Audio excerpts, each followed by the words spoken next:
it! Get a grip! This stupid video I just showed you! I almost stroked out and died over it. You're watching a different show! You donkey! You ain't a captain of nothing but a sinking ship! Don't do this to me, Harry! The Ohio State. It's Ohio State! What do you mean, the?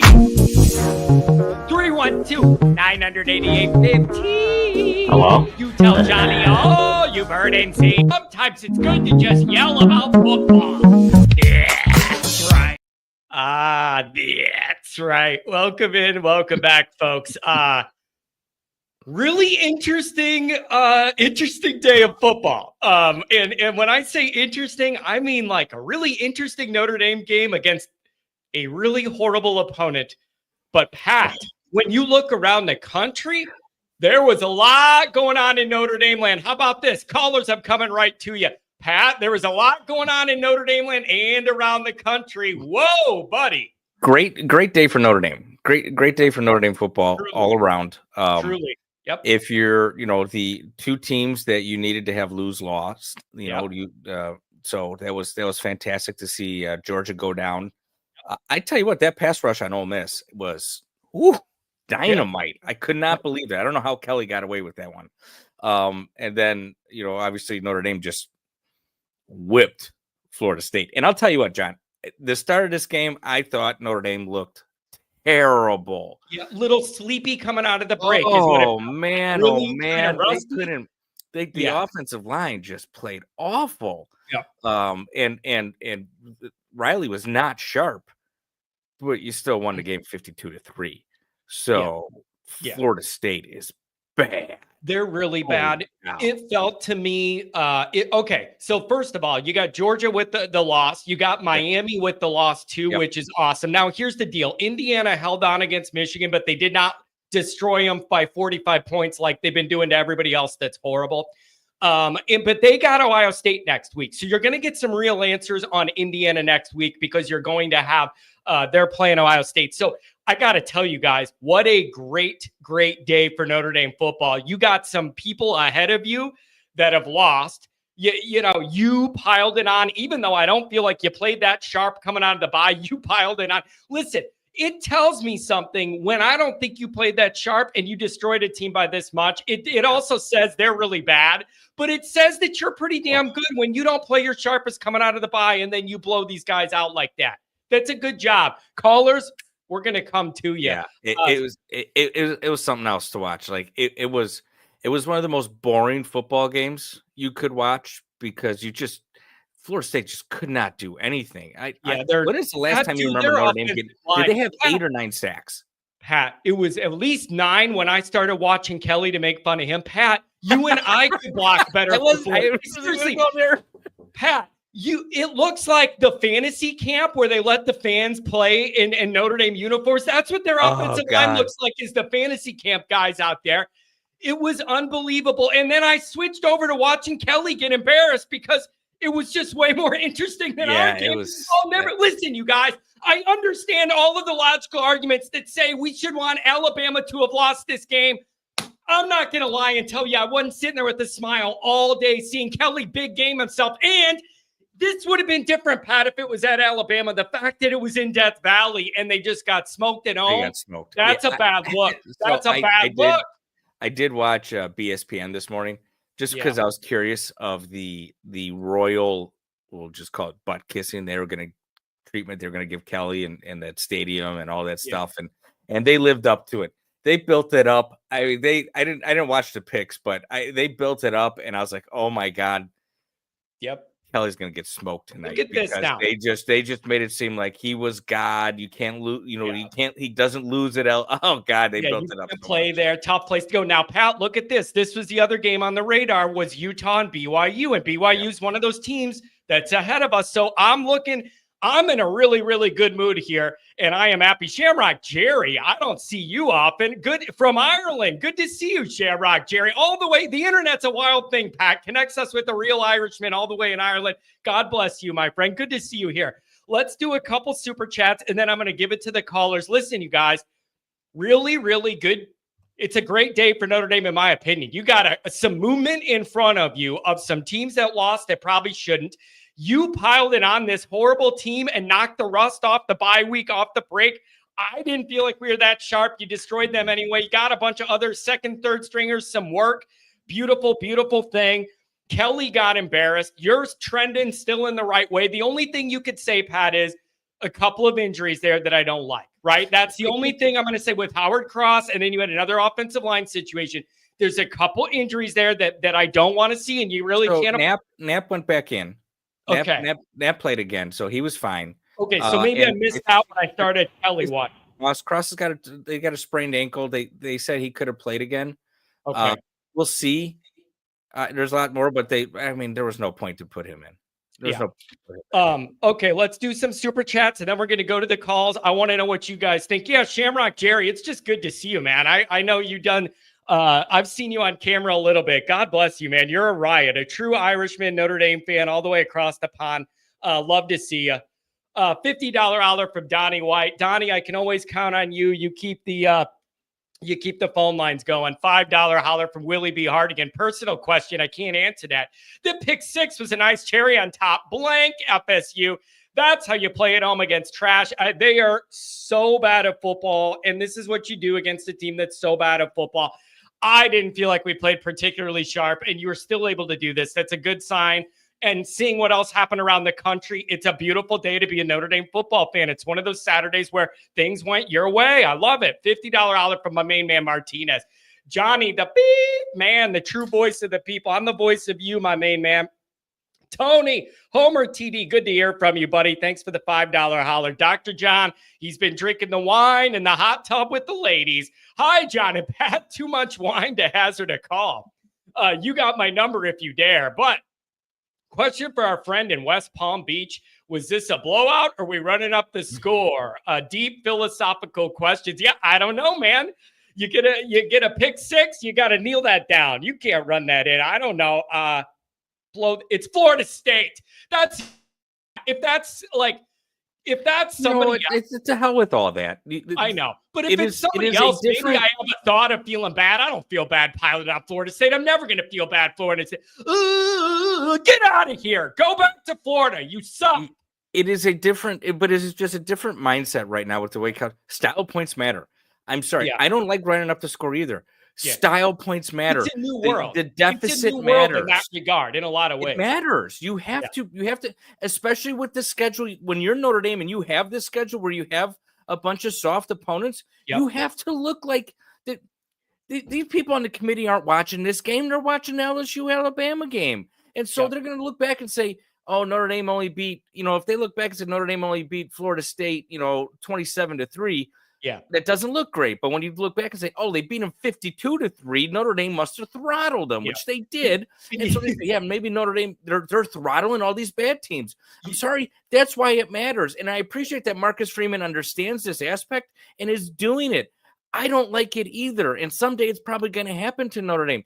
But Christ Almighty, it matters. That's why it's a bad argument now because this is what people are looking at. They're looking at the scores because they can't actually watch all these games.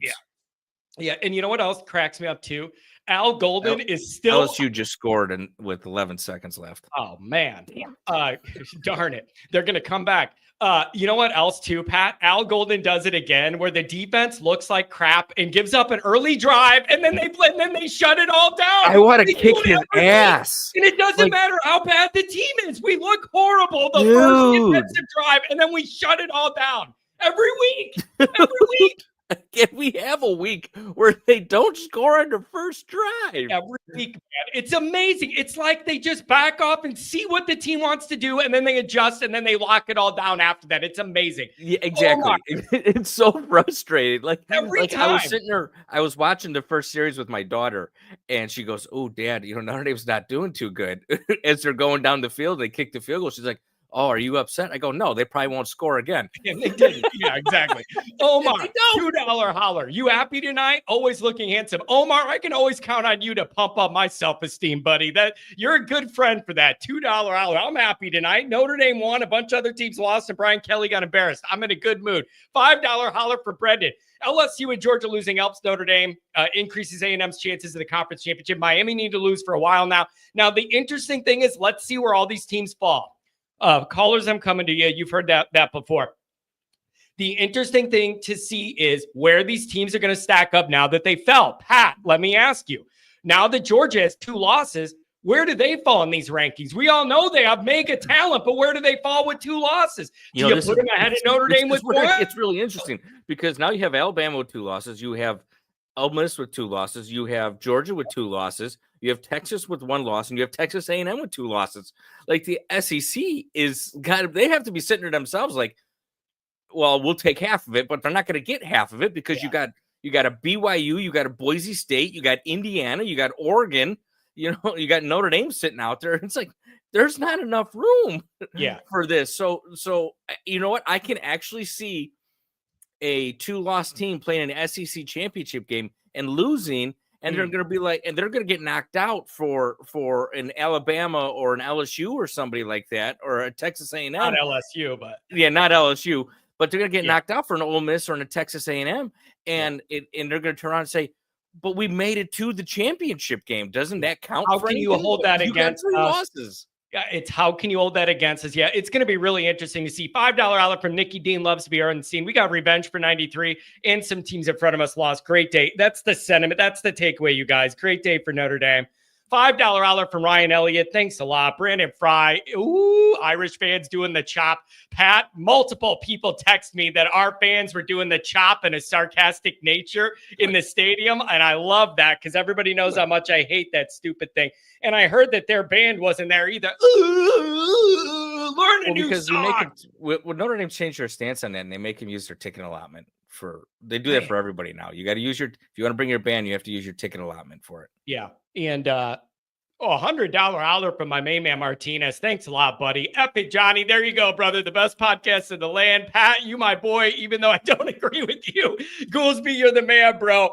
I appreciate it. I don't even know what you guys are fighting about. But all I know is, what doesn't he agree with me about? I don't know. Martinez and I agree on everything.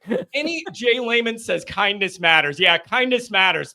Kindness matters. Jay, I need to know. I need to be reminded kindness matters when I'm done with my work tonight and I go to troll the LSU YouTube channels. Yeah, I'm going to need to remember you saying kindness matters. All right, Pat, we got to take a couple calls here, man. Hit them. The people donated here, and we're going to breeze through. We do have a pretty full bank, so if you want to get to your points, we can move it along. 765, I can always count on you. Thanks for the donation. My main man, Martinez, I got you after that. Tom, Carrie, I got all you guys. 765, make it come alive. What's up? Hey, John. We should all be excited. This was a great game. Not only is it a great game, but it's a great day for Notre Dame overall, Donnie. We got some work in front of us done. Kelly lost. Notre Dame in a blowout. This is a great day to be a Notre Dame fan. Way to come out of the break, the final bye. Great job. You missed one, John. Michigan lost. To my Hoosiers.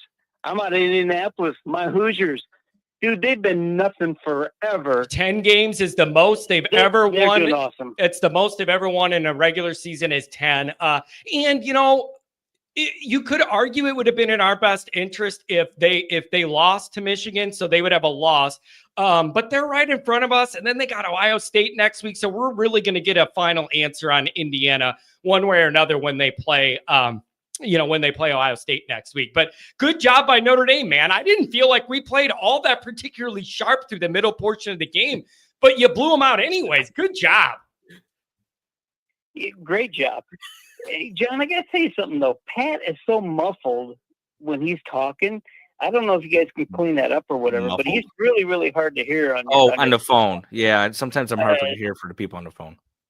Yeah, it is hard to hear that when I got the phone set up and I'm talking to you and then he's saying stuff too. That is hard. Well, even before that, he's still hard to hear. I don't know if you guys can clean that up or whatever. But anyway, I got to disagree with Pat. Pat, I'm sorry. I'm disagreeing with you, man. Run that score up. Run that score up. This is a different era of football. We're in the playoffs now. But Screw wait, that stuff. but wait. Wasn't Pat just saying you got to do that stuff to get playoff points? He was saying you got to do it. Well, like I said, he's really muffled.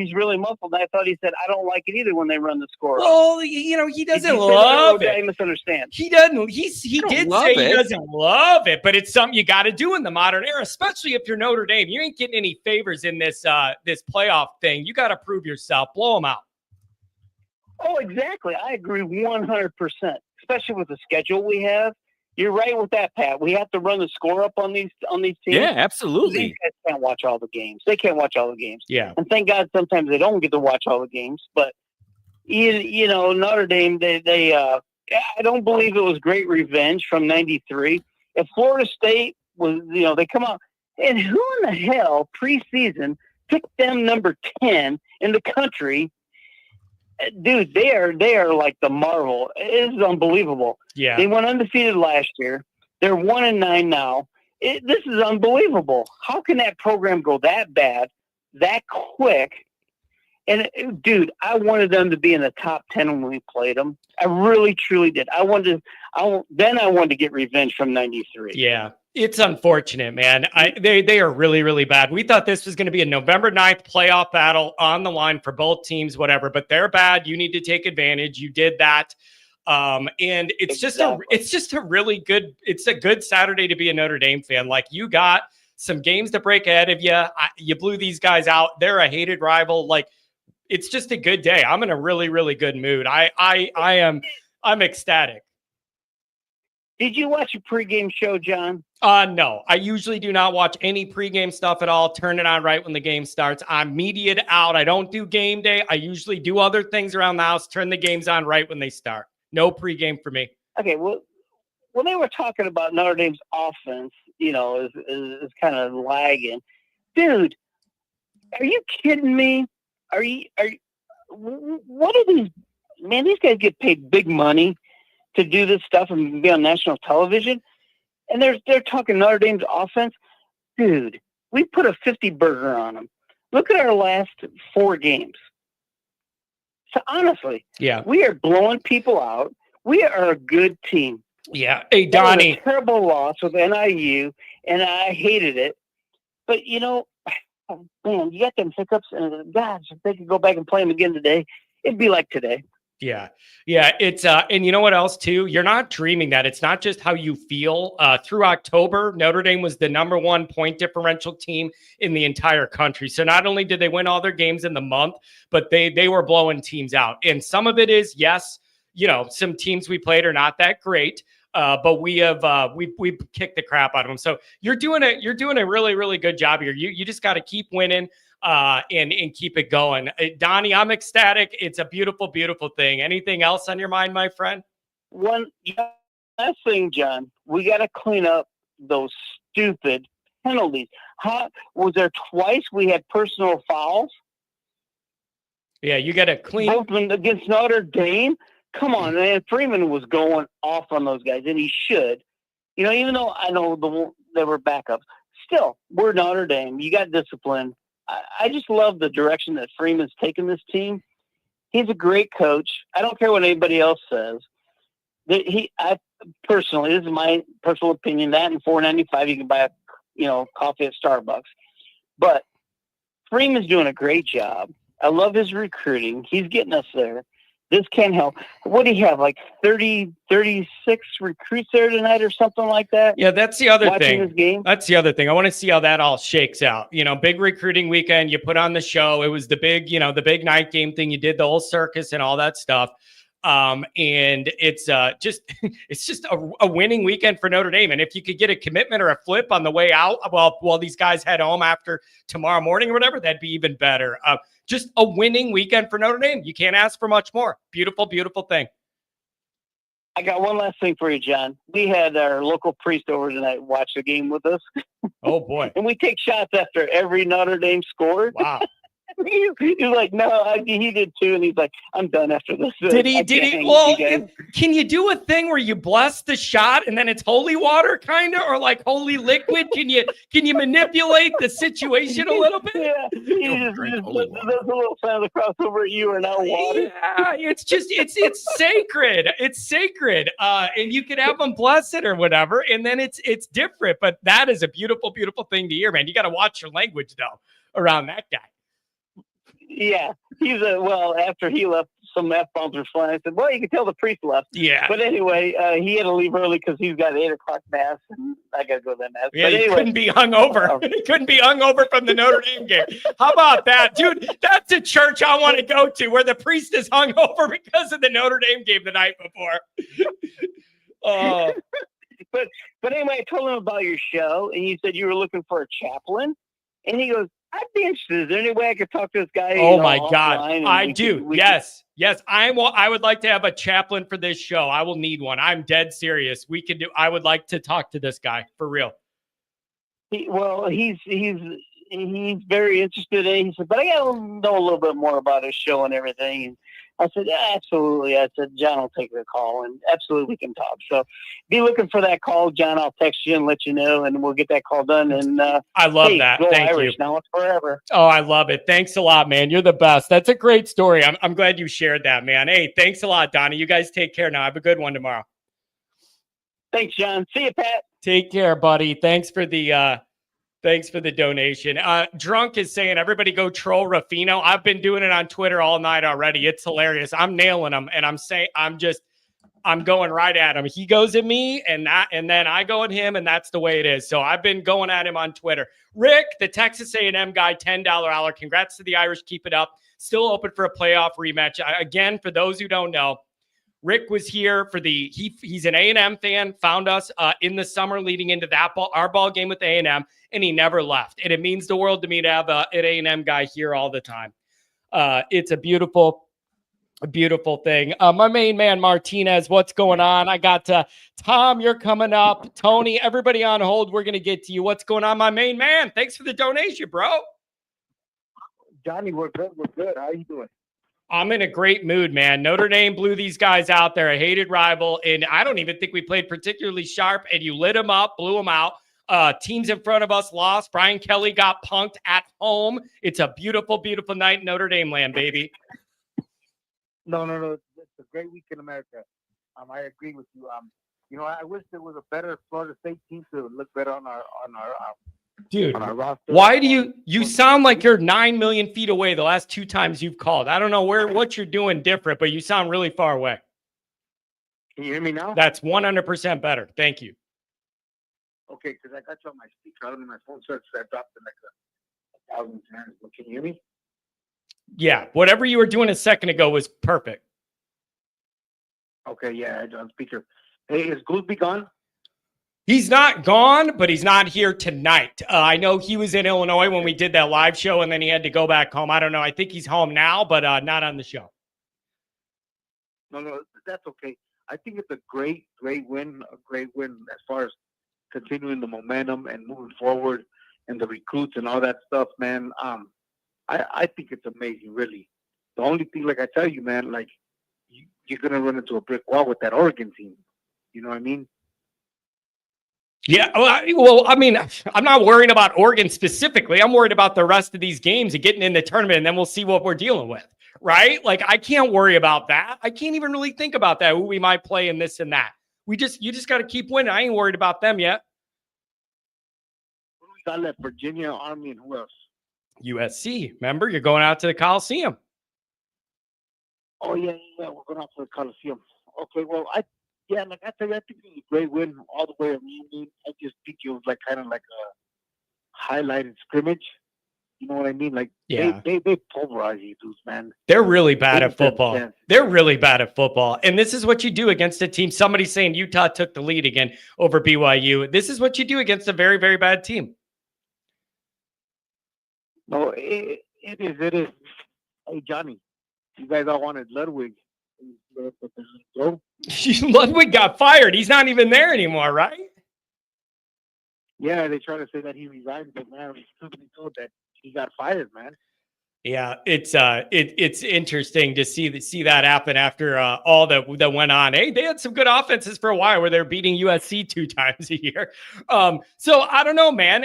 This is just it's a good day to be a Notre Dame fan. You chalk this in the win category, and you knock off the rust after the break, the final bye week, and then you get into these remaining 3 games, and you got senior day at home, blah blah blah, and then we go from there. It's a beautiful thing. What else you got? No, yeah, Johnny. No, it's great, Johnny. It's great. Like the final mess together. Like I think, like as far as the ladies, I'm not gonna say nothing, but he's meshing them together.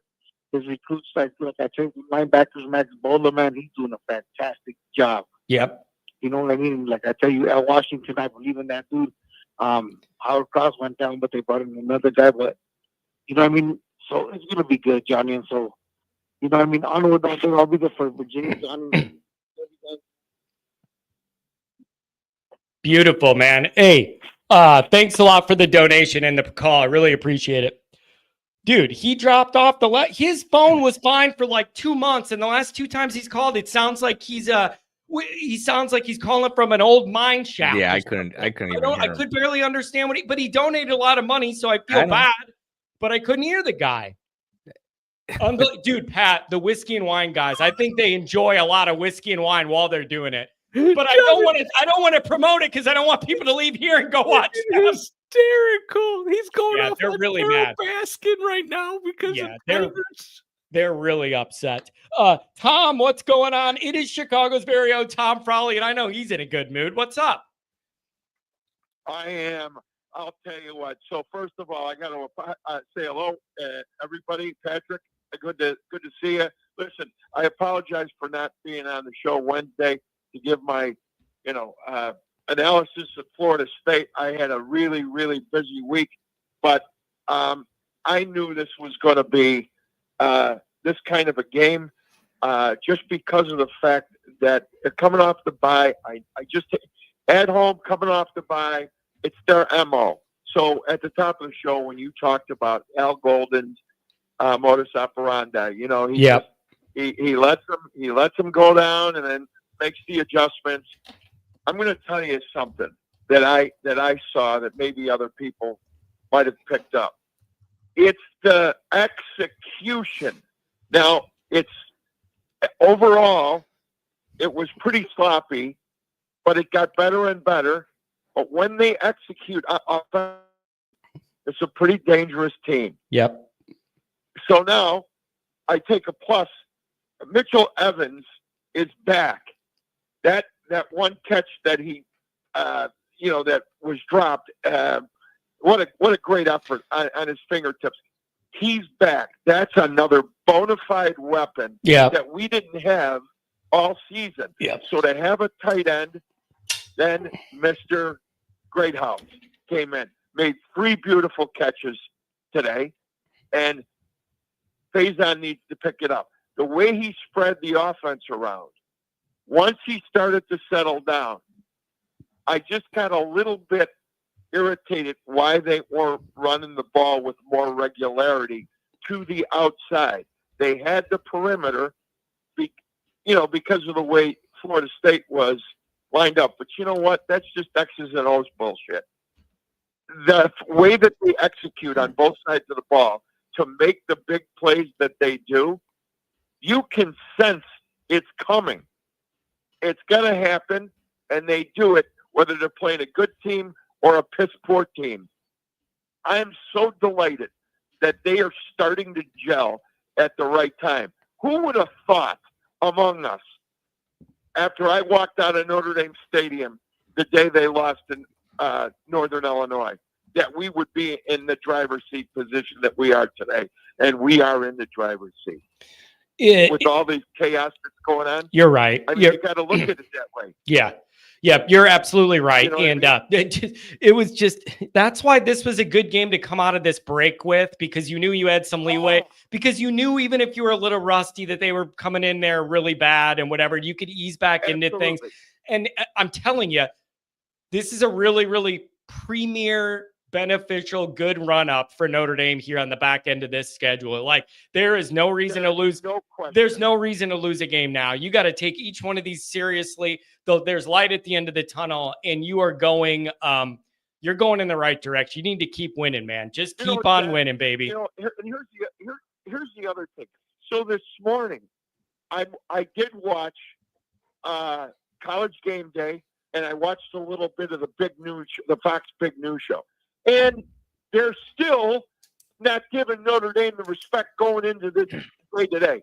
And they had a meter. They had one of those, meters going on. What's the probability of all these schools? And they put Notre Dame up, and they were just over like maybe 50%. Yeah. And and the only one on there that said, "Hold on a minute," was our buddy Nick Saban. He said, "I don't think I'd want to play Notre Dame." And I'll take Saban's word over the rest of those morons. Yeah, because obviously he knows just what he's talking about. They're not going to push Notre Dame until they're forced to push Notre Dame. It is really, really. That's exactly correct. Jimmy Page, the Tiger bait is hilarious. They are so miserable. Yeah. The Tiger bait's hilarious, you guys. When LSU loses, the last time when they lost, Tiger bait the whole time they were going, we're going to have to call a timeout on the live stream. It's all Notre Dame people. We can't even find one question about LSU.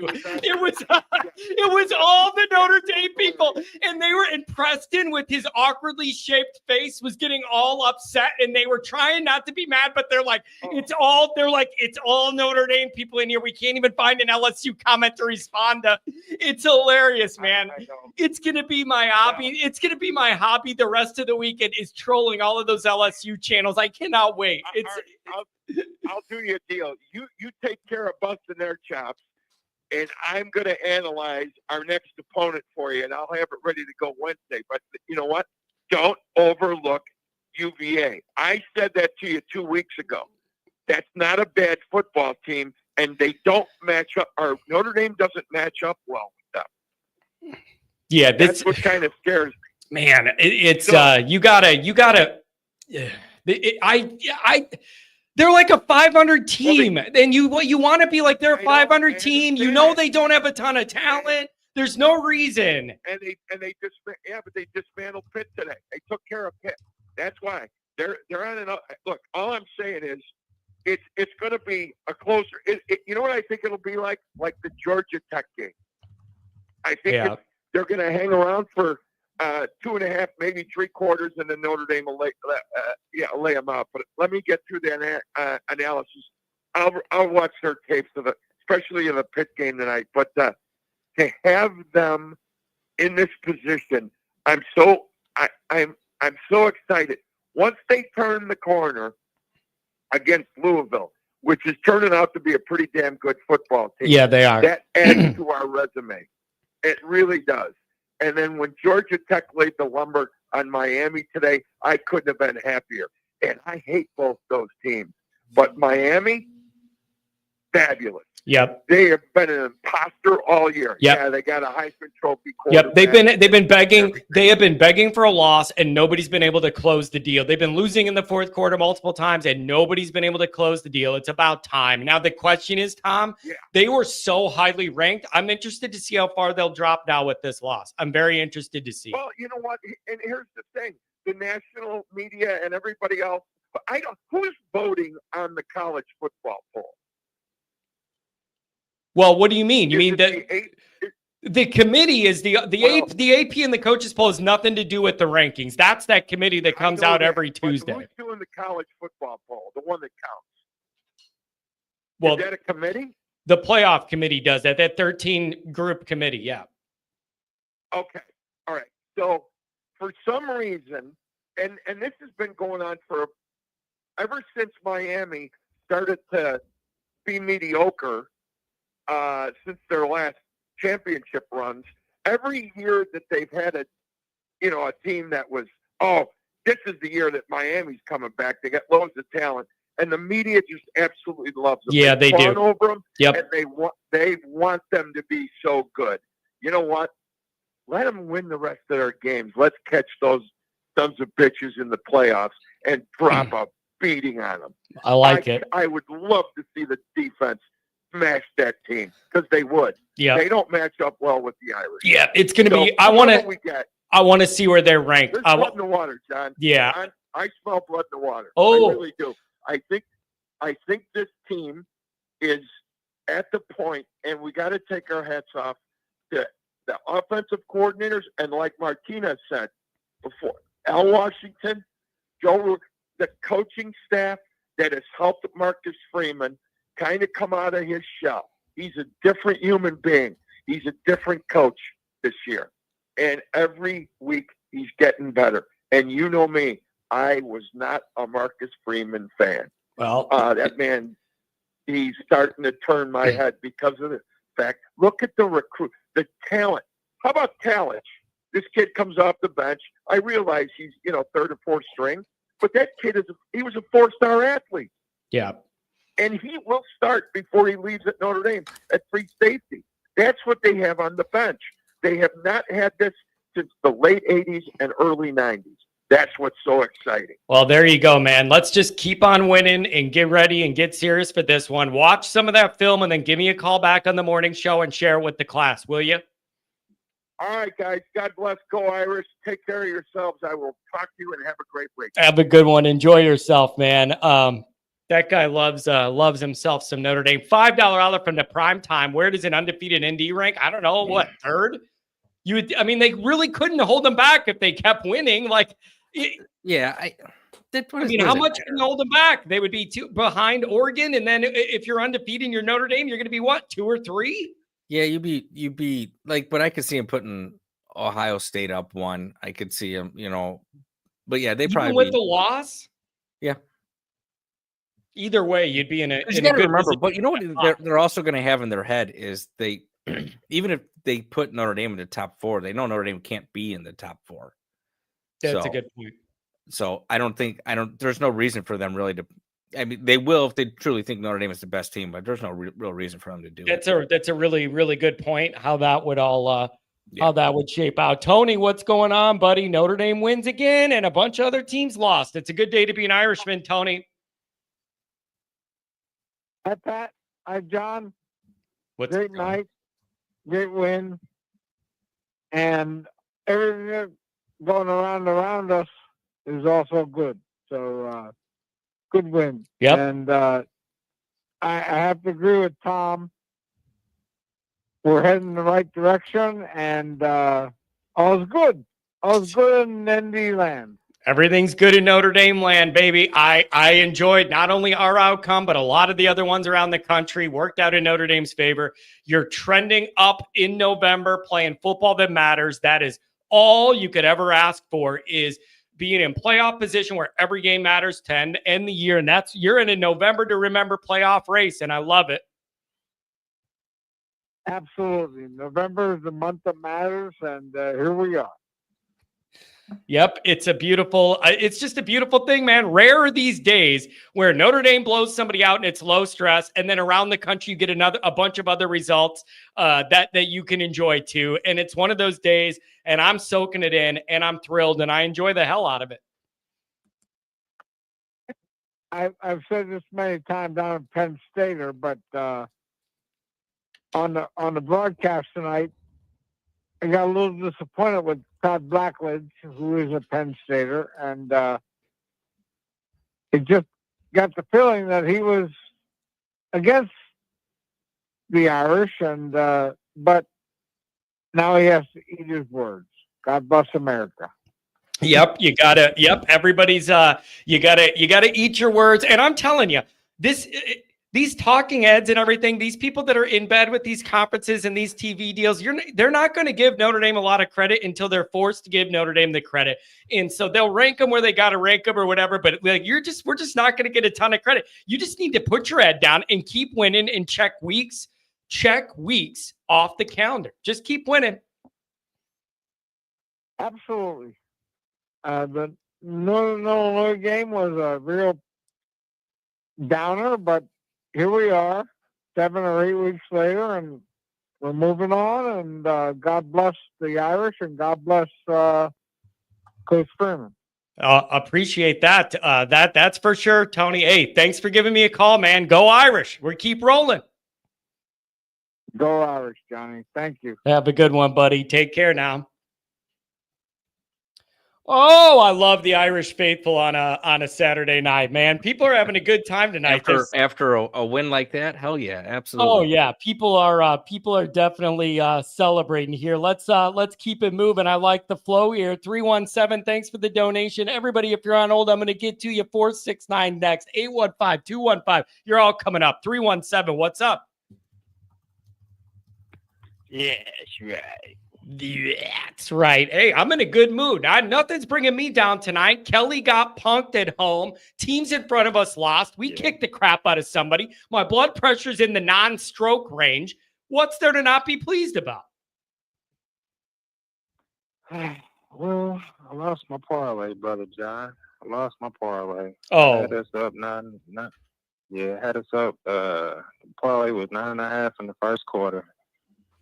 And we only got 7, and I was happy we won, but it kind of pissed on my parade, brother John. yeah, especially when you end up in the 50s. You would have liked to think you could have added a little more in the first quarter. You know what I mean? Adam Dowling saying the LSU podcasts are unhinged. I'm telling you, it warms my Irish soul. I'll stay up till the sun comes up after I'm done writing my articles to watch these tonight. I can't wait. Well, John, my question is, I was watching other teams today, and 24 got the cooking, man, and we always take our back out when he's kicking butt. Like, I don't understand it. Like, we put in 22 and we put in 20, and I'm like, we got 4 and 24. Like, why do we see? I'm wondering that too. Yeah. I'm wondering that too. And I just keep wondering, like, what are you saving love for? Like the Super Bowl? Like, sometimes I just wonder, they just want to spread it out, man. And like, they just seem to want to do that. And sometimes it's a little frustrating, but like, or you could argue once we got up by a little bit, do you need Love carrying the ball? Like maybe that's where you have some, I don't know. People are saying they want to keep guys fresh or whatever. Jeremiah Love's like one of the best finely tuned athletes in the country. If you give him the ball 5 more times a game, he's not going to run out of tread, I don't think. But that's the way they want to do it, and everybody seems okay with it. They like the rotation, it feels like. I hope they change their mind by playoff time. I only want to see 24-4 when playoff comes around. Yeah. I don't want to see 22 every time he comes in the game. I'm like, why is he in the game? Like, why? He's scratching my head. Yeah, I know. Yeah, it is a little. 21-10 Utah. Notre Dame could catch another break here on the teams ahead of us that could lose. Bama Charlie says, "Quit picking on poor Coach Kelly." I'll consider that. Psych your mind. So yeah, caller, really good day for Notre Dame. I don't even feel like Notre Dame played their A game. And they just beat the living crap out of this team. They didn't even play their A game, and they beat the crap out of this team. And I think that says something about Notre Dame, and it also says something about how bad they are too. So that is not one way or the other. I think that cuts both ways. A little bit of both. Yeah, we coming up though. So this is the best podcast when it comes to this ND thing. So y'all keep on supporting Brother John. That's right. That you just wanted to call in and say that. Just admit you were practicing while you were on hold. That's right. You got to get that gravelly. That's right. You got to do that. Yeah. And then usually you make a stupid face when you do it. When you do that, you can't help it. Yeah, you look like an idiot. You make a stupid face when you do it. But hey, man, that's the way I'm going. It's too late to change course now. Yes, sir. Good talking to you, Brother John. Hey, thanks a lot for the call, man. Enjoy the victory and enjoy some NFL tomorrow. Good, relaxing win. We keep it moving, baby. Go Irish now and forever. That's right. Have a good one, man. Thanks a lot. Did you see what I just put in the chat? I actually had to go and confirm this. I looked this up. But did you mean 30 or 300? 300. He had seniors, juniors, sophomores. Wait, 30, not 300 recruits. 300. It's a quote. It is a quote in an article. In MS. It is an actual news article. Everybody come check it out. He had 300 kids. And like obviously they're 98% of it is unofficial Come to visits. Death Valley. It's all unofficial visits, shit. but he had 300 local high school recruits, like Louisiana. I read the article. I cannot believe it. What a showcase! What a showcase! Somebody put it in. I'm jumping around all these podcasts. Oh my god! And somebody put it in one of the chats. I was like, oh, I gotta go look this up. It's real. Okay, people are saying he said it on the McAfee show. 300 and family. My word! What do you tell them, Pat? What do you? Here's what you tell them. You gotta. The only thing he could do is go. We need you to, so this doesn't happen again. That's the only angle. Is we need you to commit so this doesn't happen anymore. Which has been his recruiting tactic for 15 years. Oh my god, I love it. I am so happy. The only thing that makes this good right now, and remember, if anyone remembers when I called in earlier in the week, I said it would actually be better for Notre Dame, for LSU to win this. But this is just too good to not embrace. But the Notre Dame game was so bad. It was boring. It was so bad to watch. Florida State was so terrible. It was so boring that all of this information makes it more interesting. Listen, this Notre Dame game was boring in the best way a Notre Dame game could be best boring. It's a brand name opponent we hate. You're kicking the crap out of them, and it's boring. That's great. I know. Look, Jack Sackles in here. Jack, I said at the start of I put it in chat at the start of the show because all week all we heard from ESPN was how the Tiger Stadium is the hardest stadium to play in. Yeah. No, it's not. Not when it's empty. Oh my God, I'm telling you. Just ND gals back in the mix. She loves it when Notre Dame wins and Kelly loses too. 523 holler style points. And that was not running up the score. And it's good to have Jack here, the venerable Jack Sacco, the original Notre Dame son. It's good to have you. The local source with the $10 holler. I really appreciate it. It is truly, by the way, I had about a half dozen people text me this from the game, saying that the Notre Dame fans were mocking Florida State, doing the chop or whatever. I love it. That's a great troll job. I want the Notre Dame people to troll more. That is a beautiful, beautiful thing. And I absolutely love it. Love it. Love it. Okay, let's get back to some calls here. 469, what's going on? Welcome to the show. Hey, John. What's going I'm on? stuck here in Wyoming. Oh, go ahead. What's that? Oh, you're stuck in Wyoming. You're driving all over, aren't you? Yeah. Yeah, stuck in Wyoming because people don't know how to drive and they got the highway shut down. Oh, yeehaw. Wow. Well, hopefully you are safe and in a good spot. I got to tell you, I'm sure you're in a good mood. Good day for Notre Dame. Not only our game, but everything else that happened. And Utah's trending up as well. This night's not over for Notre Dame. It can keep getting better, folks. Yeah, I'm in a great mood aside from being stuck in the middle of nowhere and, anyway, but on to better things. Notre Dame beating the crap out of a named opponent, even though they suck. Yep.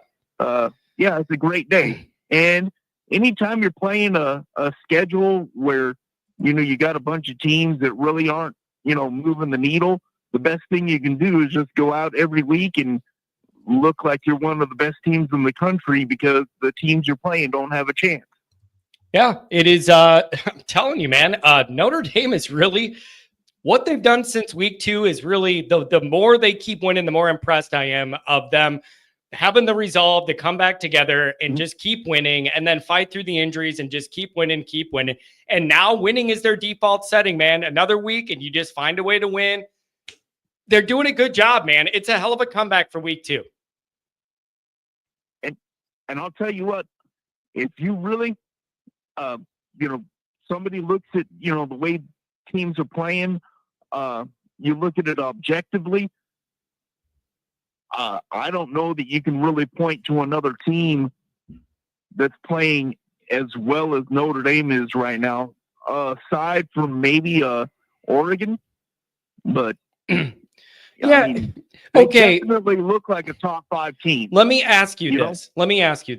Notre Dame's playing great. I already went over the statistic about Notre Dame had the best country through the month of October. Very impressive football.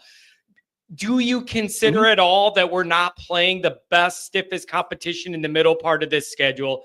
Like, that is one thing. I appreciate what we're doing and I love it, but I am admitting it isn't like we're playing Georgia or Texas or something every other week. So do you consider that when you make that assessment? We're playing really good football, but I'm also not going to kid myself and act like we're playing murderer's row every week. But we're doing what you do against mediocre teams, beating the hell out of them. No. The reason being is that I love that answer. I went through that whole monologue and you just go, no. I like that. I like that. I went through my whole little scientific thing and then you just go, no. I like it. Good for you. Good for you, caller. If it were a product of the schedule versus a product of the way the team is playing, at some point you'd see them struggle against the team they shouldn't struggle against. Yeah, I think that's a good point. Yeah, I think that's a fair point. Good comeback. Anyway, I'm going to predict right now Notre Dame versus Indiana in the championship game. How about that? Oh, how about an all Indiana championship? And it ain't basketball, folks. Wow. Could you imagine that? The coastal elites will really hate that. You know? The SEC would lose its ever-loving mind, but, screw them. Yeah, no kidding. Who cares about that? I'm also going to predict that Georgia misses the playoff altogether and the SEC becomes just unbearably just toxic because one of their favorite teams is missing the playoff. But that team right there, they look like hot garbage right now. Yeah. It's I don't know. What an interesting year, man. You never know. Every college football year surprises you in certain ways, man. And a lot with Notre Dame surprised me on the plus side and the downside. And we still got a lot of football left to go. All I'm saying is, man, and I'm sure you'll agree with me, they've come so far from week 2. It'd be a shame to lose now. You're so close. You can see the light at the end of the tunnel. You really got to stay in your business. And you're getting so close to the promised land and reaching your goal after it looked unlikely after week 2. You can't mess up now, man. You got to stay on your stuff. I'll say this. In my opinion, if there were going to be the team, trips up, they didn't look ready, something happens or whatever, and they lose, that's already passed. You know what I'm saying? I think we can pretty well say now that Marcus Freeman has shown he's going to have his team ready. There's not going to be one of those, what happened, Yeah, I hope think so. he's gotten over that bump. Man, I hope you're right. Yeah, I really do hope you're right. And again, I think winning is contagious. And if winning streaks are good because they reset your default setting to where everybody around the program's just used to once a week you win. And the next week comes and you win. And it becomes a part of your routine. And you know what it reminds me of? It reminds me of a guy named Frank Leahy, where you just win and that's the Notre Dame way. I know Freeman's not Leahy. I'm just saying you win, you just keep winning and it becomes your default setting. And I appreciate that. Hey, I'll tell you this. Marcus Freeman isn't Frank Leahy, but it doesn't mean he couldn't become Frank Leahy. Frank Leahy wasn't Frank Leahy until he became Frank Leahy. That's a good point. Yeah, that's a very, very fair point. And it does feel like Marcus is starting to come into his own a little bit. He appears to be a little bit more comfortable running this program and being, in control of everything and more stable. He doesn't seem as up and down anymore. Pretty stable. And I'm happy for him. Good job. You got to win out, though. You just got to win out. Yeah. I've got a couple more points, and then I'll go so you can move along. A caller earlier mentioned about the defense looking like the first drive of every game, they kind of look like they're letting their opponent's offense kind of do whatever. And then they just buckle down and it's lights out from there. I believe what Al Golden is doing, the first drive, he's playing a vanilla defense. And basically, I'm not going to show you anything. Yeah. I'm just going to play a basic And vanilla just defense. see what you do and then You're gonna adjust show off it. me your offense. Yeah. And then what he'll do is the drives after that, he'll give the same looks that he gave the first drive. But you know how he disguise the coverages and disguise the blitz and everything. So he's given the same look as far as what the offense was seeing the first drive, but the pressure and the coverage is coming from different areas that they're not expecting. And that's where he's able to really clamp down because they're seeing the same thing as far as, pre-snap. They're seeing the same thing they were seeing the first drive, but all of a sudden it's like, oh, wow, that's different. Yeah, it's yep, I'm with you. That's kind of what they do, and it's a little bit frustrating, but they always seem to tighten up right afterwards. And they still have no drop off with injuries they've had this year. Next guys step up. It's a beautiful, beautiful thing, man.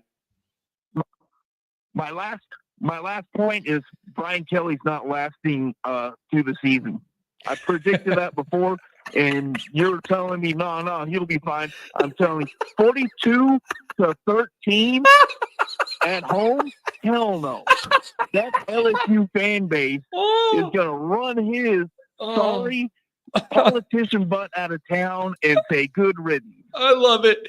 It makes me so. The fact that it was at home makes it 100 times better. I would have been plenty happy if it happened at Alabama. The fact that it was at home and that it's a beautiful. Yeah. It's such a beautiful thing.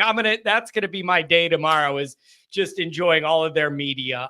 Hey man, thanks a lot for the call, and I hope you get out of that state in one piece. Right. Yeah, I'm gonna be parked until the highway opens, and then everything be all right. The bad weather is past, so people need to learn how to drive already. Anyway, yeah. Later. Hey, God bless you, my friend. Safe travels. I know you're always on the open road, man. Safe travels as always. Okay. All right. God bless you. Have a good one. Man, I love that dude. Every time he calls, Pat, he's in a different state. Yeah. It's hilarious. He's like, I'm driving through Ohio. It would be like, John, I'm in Michigan today. You ain't going to like it up here. It's like, dude, whatever, man. You're going to get through Michigan. Pat, what do you got going on? You got to get running. I don't want to keep you. Yeah, I gotta take off. I have to get up real early tomorrow to take care of something. So, what a day in college football, Johnny. Yeah. What a freaking day. Good win by the Irish. Way to really throttle an opponent. Some big wins or losses for that matter with Miami and Georgia losing. Yep. Utah is up 11 at halftime, so that's still going. We got a big one there. Man. Michigan lost, and Brian Kelly got taken to the woodshed. I don't think Brian Kelly gets fired this year. Me neither. He's too expensive. It's like $75 million. Yeah. It's like, well, I don't know what he makes 10. It's like $80 million, $70 million, something like that. But that's crazy. But it's I think LSU fans are starting to realize what we've been talking about all this time. It's an uncomfortable realization. It's a very uncomfortable realization. And you know what? Personally, I feel bad for them because they're starting to realize now that they hired a head coach who went to LSU not because he thought he was going to win there, but because he could play golf during the winter there.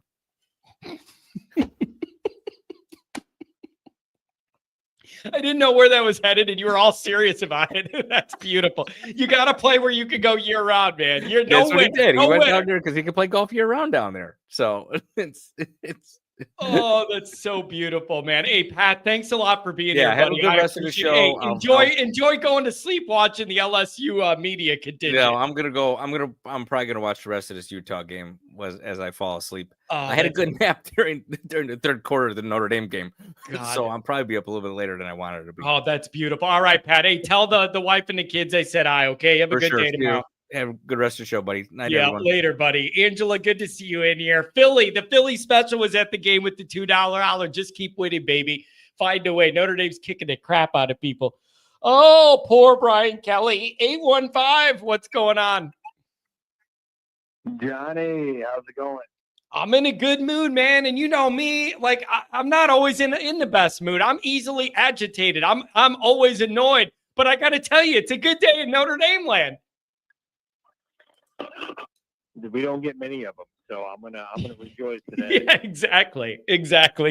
You don't get many, and you got to embrace them as much. You got to hug them when you could get them. These type of weekends, I love it. I won't keep you long. I know you probably got a lot of callers here. Couple points I got. One, I hated Kelly until Pat just made that point. Maybe Kelly's smarter than I thought.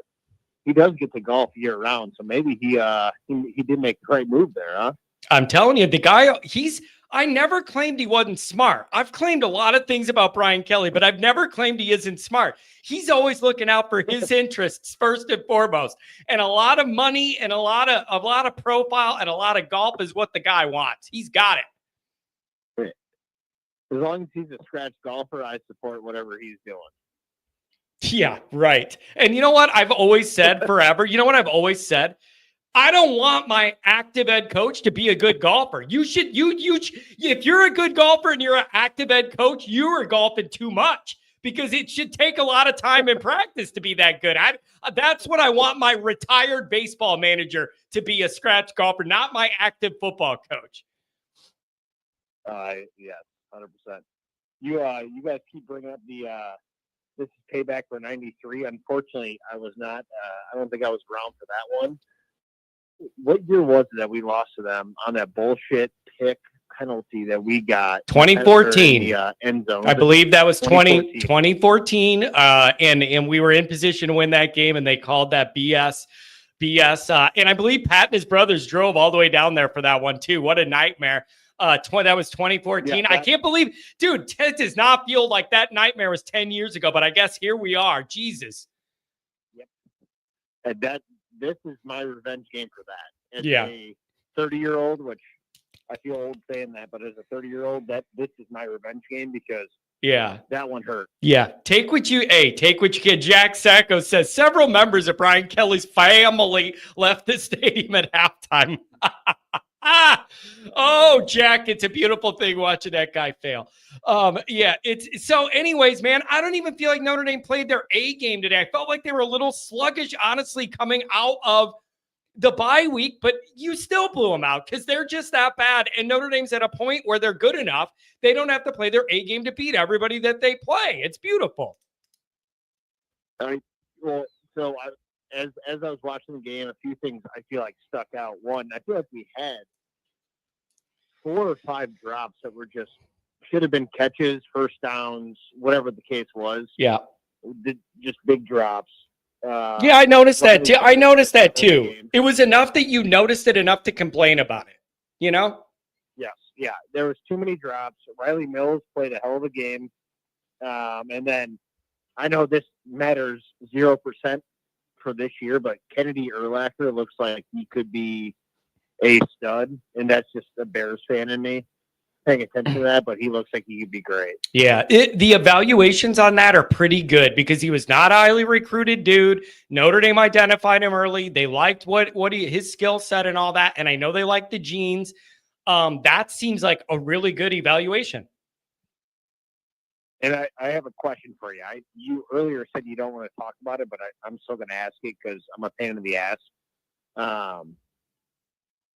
If we do make it to the playoffs, assuming we don't, screw it up here in the next 2-3 weeks, and we get a home game, what team don't you want to see in the playoffs? Because I have a clear answer. But I'm curious what you say. Do you mean, are you thinking of like overall or in that first round, right? Because I'm figuring like you're not going to have to play Oregon. You know what I mean? Like in the first round, I mean, probably Alabama or Georgia. If they have 2 losses and they come up from behind you, probably one of them. Nope. Yeah, no, I wrote down Bama. Yeah. Because Jalen Milroe looks like he is the next Lamar Jackson. Yeah. He is terrifying because he is hard to tackle. Yeah, and that's the issue is a team like that going to drop down to the bottom of this group, but they have so much talent. They're a nightmare, even as a lower seed, with 2 losses. So that is definitely something that I'm looking at. And here's a big question for the group and for you in the chat.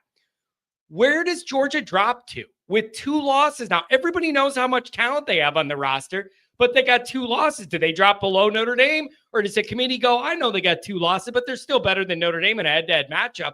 Where do they fall?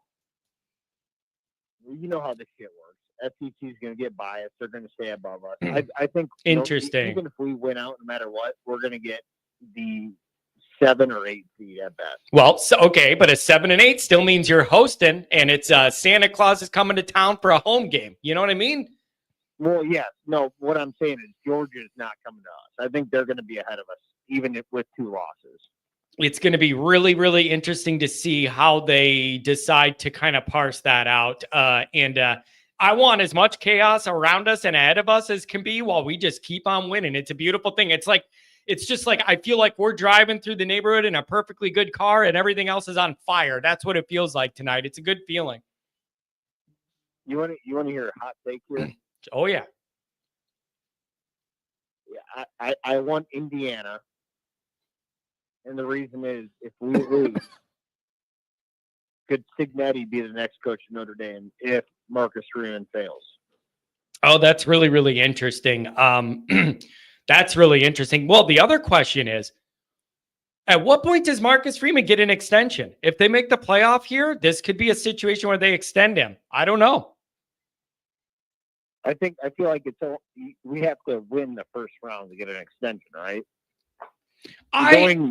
I don't know, man. Maybe Northern. Maybe making the playoffs enough, because that's the final goal. Dr. John, good night. Thanks for being here. Chip, it's good to see you, man. I saw you on TV in the stadium, standing in your spot.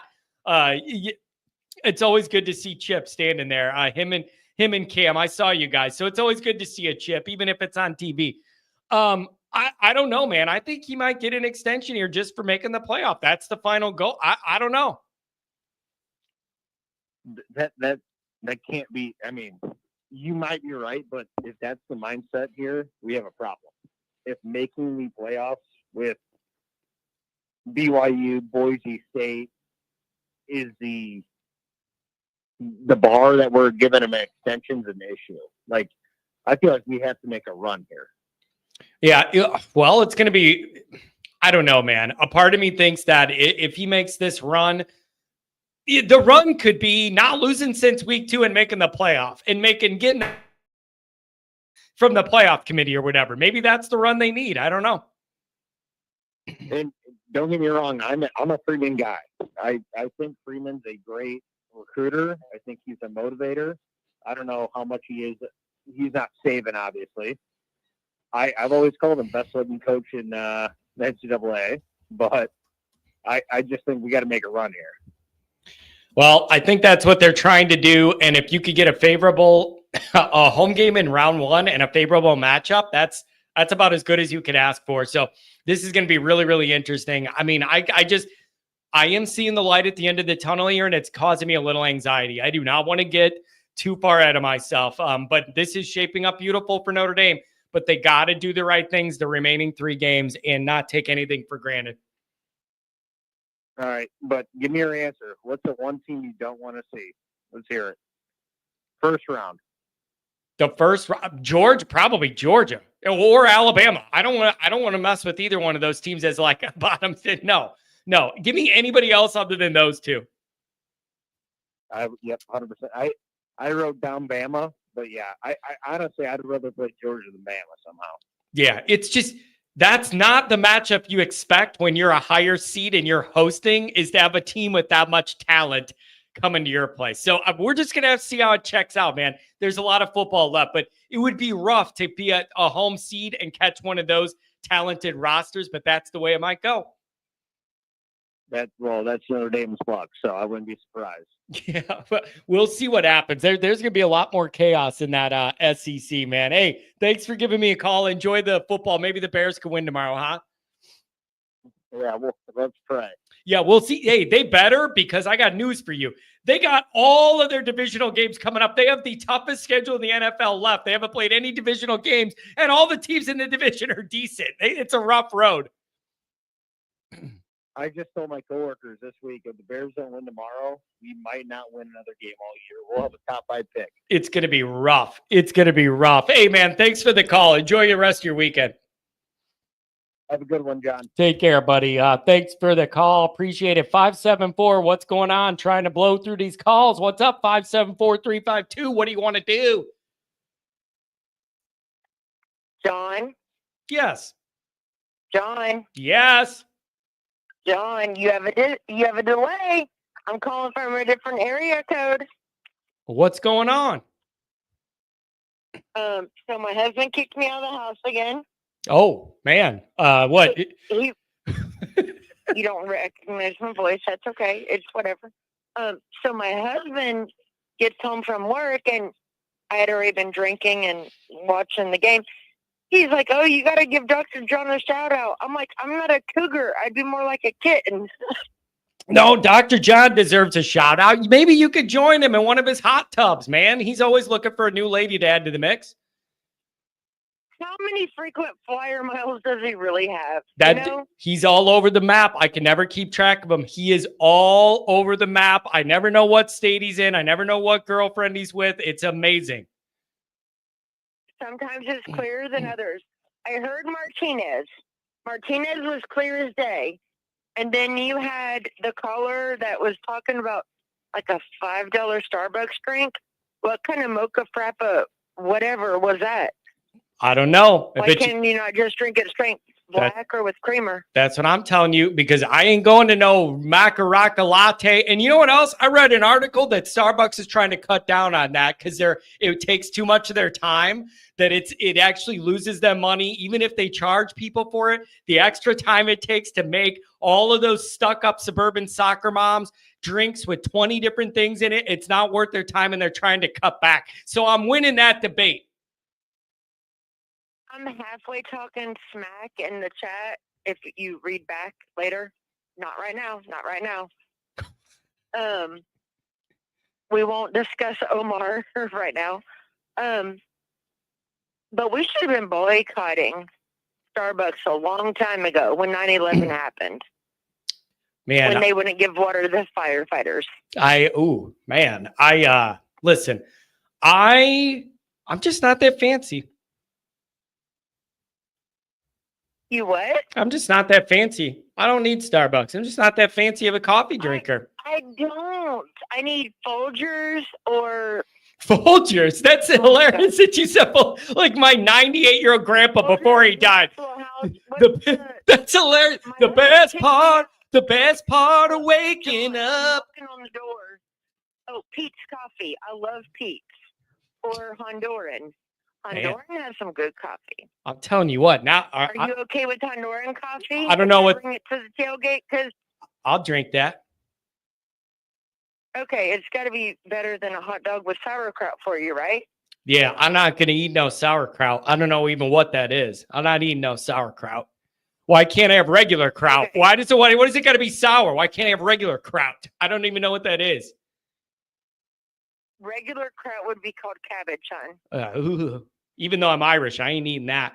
$20 holler. Even remember me. I told you to shave your head because white guys don't know when to shave their head. I remember that. I know, but I look so weird with my head shaved. Okay. I remember. I won't forget that accent, but I would look weird with the shaved head. And I want to know, because Cotter was like, oh, this chick is probably married to West Palm, Patrick. No. Now, because he insulted me, I want to know if he will send me pictures of you with your bald head. Oh, come on. I know I got them somewhere in college. Somebody's got them. Angela Rudiger's probably got them. Angela cracks me up. Yeah, she's like, we all have the same degree. Angela is a riot. I would look really weird with my head shaved. I'm not gonna lie. So what do you did? Because Patrick Cotter said that you were, because it was at the end of summer and you had a tan, and then you had like this whole white head. Yeah, that's true. It would look really, really bad now. People would probably think I'm some sort of like weirdo or freak or something. So I'm gonna keep the hair I have until it all falls out. That's what I'm going to do. What is your plans the rest of the night? You going to keep on drinking, kicked out of the house, or what? No, I can't. So I just started a new job, and it's the first outside of the home because I have my own business. But, man, people test me. Oh, so you got to stay on the straight and narrow. In University of Miami, I was like, oh, great, trashy customer. And then I was talking smack to another guy, and he's like, I'm a USC fan. I was like, well, that's cute for California. And I didn't get fired yet, so it's that's whatever. good. But I want you to be on your best behavior. As long as I'm okay with UK, my boss will give me hours. Well, there you go. That is good. Listen, my friend, I thank you for giving me a call, and I hope you could get back into your home. Thank you for calling. Thank you, Johnny. Have a good one. Take care now. I like that accent. I didn't mean to cut her off. I like that accent. Tom Chris, $20 hour. Easy win, cool weather. Kelly got smacked. Pretty good day. Appreciate it very much. I really do appreciate it. 269, you're on the line. What's going on? What's up, John? How are you tonight? I'm doing fantastic. I'm in a really, really good mood. Notre Dame won. A lot of teams ahead of us lost. Brian Kelly got crushed. What's not to like? Yeah, absolutely. So I just came on here to say a few things, man. Okay. This team has me optimistic. Like, we're not even playing our A games, and we're beating the crap out of people. Yeah, dude. I feel like I just feel like they weren't the sharpest today coming out of the break. I really do feel that way. And you were able to crush this team anyways. And a lot of that's because they're bad, but a lot of it is Notre Dame's playing good enough. They don't have to be on their A game to blow a team like this out. It's good to see. Yeah, and I mean, my point was that, like, if we can play this, good, and it's not our A game, imagine what we could do when we do play our A game. Yeah, that's obvious. That's the hope, but that's always a good sign when you're not playing your best and you can kick the crap out of somebody. This team needs to ascend through November. You just cannot level off. You can't be treading water. You can't be on fumes trying to get to the finish line. I would like to see this team trending up as the year ends, and that would be the perfect trajectory to go into the playoff with, no matter who you play. Oh, yeah, no, I mean, absolutely. And this defense, John, is special, okay? This is a special defense, in my opinion. Yeah, they're playing really, really good football. Their average, they were giving up just over 12 points a game, even with the injuries through the year, whatever. Now that's even going to go down even more. They're playing really, really good football. It's so frustrating with the first drives. They tend to give up too much, and then they clamp down after that. It's beautiful. So I was at the game. Did they happen to say anything on the broadcast about the status of Howard Cross? I think somebody said, what was it, an ankle or something, and that he could have pushed it and came back, but they didn't think they needed it. I think Pat even told me he read or saw that while I was getting ready for the show, that it didn't seem like a real serious thing. That would be a huge break for Notre Dame. You're going to need him.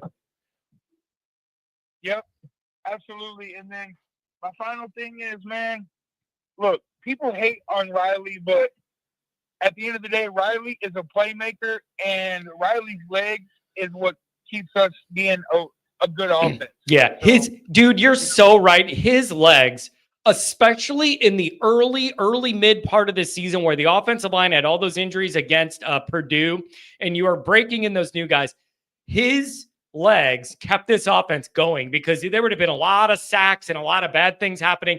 He has maneuvered his way out of a lot of offensive line issues this year, and he deserves credit for that. We need to admit the passing game's just never going to look the way we want it to look. Okay. But his legs and he just looks way more comfortable guiding the offense further we go along.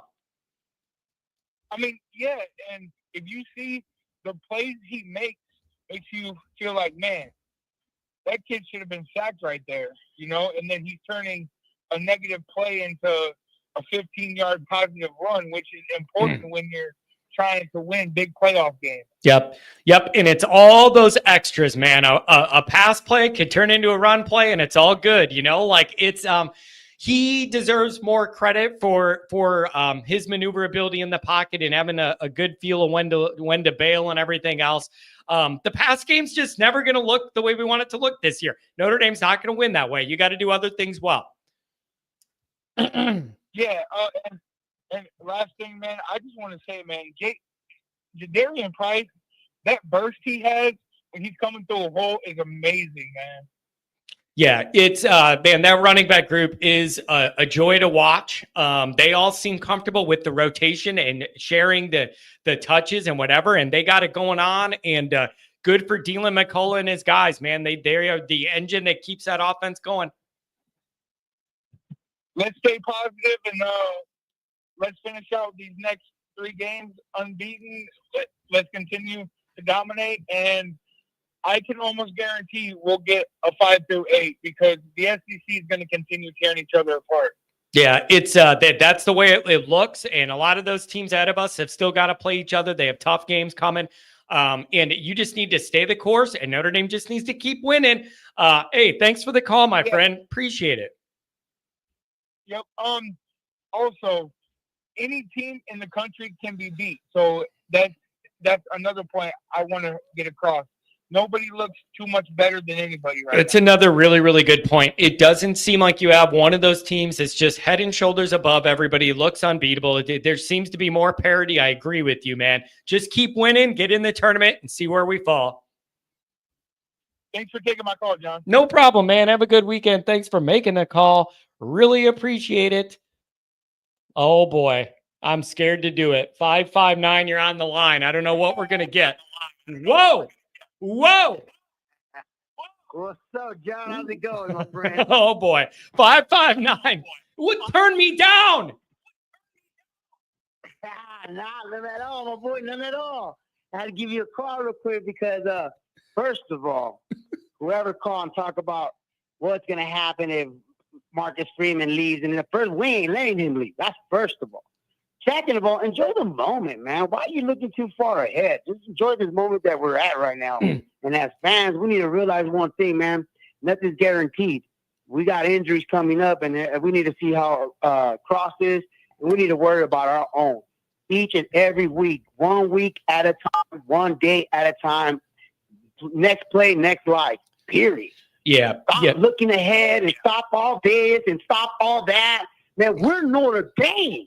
We are the Fighting Irish. Get your head back together and put that pride back in there, man. Put that chest out. We are who we are because we are Notre Dame. Damn it. Stop acting like one. Stop being prima donnas and Girl Scouts and sound like what if that? We're Notre Dame. Let's get these games out. Let's worry about each and every week. We are in it, boys. I told you. All we got to do is worry about us. Riley there is coming around. Our offensive line started to come around. I got to admit, Nat played a hell of a game. That boy held his own. It sounded rough at the beginning, but he held his own. I can always count on you for the energy. I hope you don't have a couple like young children sleeping in that house. Everybody's awake now. Nah, bro. No, my kids are grown. I have a college student and I have a high school wrestler. That's all my kids are grown. They heard me all day. I've been up. It's 5 o'clock in the morning, Pacific Standard Time. I have to be at work at 3 in the morning, but I had to give you a call, John. I haven't called you lately. My apologies. Been caught up at work, but I told you, all we have to worry is about us. Stop worrying about everybody else. And you know what, though? Hey, Kelly, boy, am I happy to see you the way you are. Who are you going to blame now? Yeah, I know. Who are you going to blame now? Yeah, it's a good question. Who is he going to blame now? He's got every resource available in the world to have a really good football team, and look what he's doing at home. It's a very fair point. Yeah, but you know what, Kelly? You do you, boo-boo, because guess what? We pushed you over here, my boy. We rocking with Marcus Freeman. We're shopping down those aisles that you didn't want to go with us with. You know what I mean? We're showing the nation what real coach looks like. Yes, he's learning. Yes, he went through some humility and humbleness, and that humbled him down, and look where he's at now. I love who Marcus Freeman is showing. He's showing that linebacker. He's showing that tenacity. He's showing that attitude. And guess what? He's doing it with class. All we got to do is back him up now. And what I tell you when I first called you, we need to sign him up because Dumbo over there is about to lose at Ohio State. His whole left side is done. I mean, they're going to get exposed. And don't worry about who we play. They should be worried about playing Notre Dame. That's what I'm talking about. Don't worry about who the playoff is, what's going to happen, who should we play. Man, they try to worry about us because they're not like us. All right? Stop all you fans out there that doubt and contemplate about what is and what is. No, we're Notre Dame. And start showing it and put some respect behind our name when you talk about Notre Dame. Ooh, I love it, baby. I like that energy, man. Hey, thanks for the call. Yeah, I gotta go to bed. Good night. All right, good night. How can you yell like that and then go to bed 1 minute later?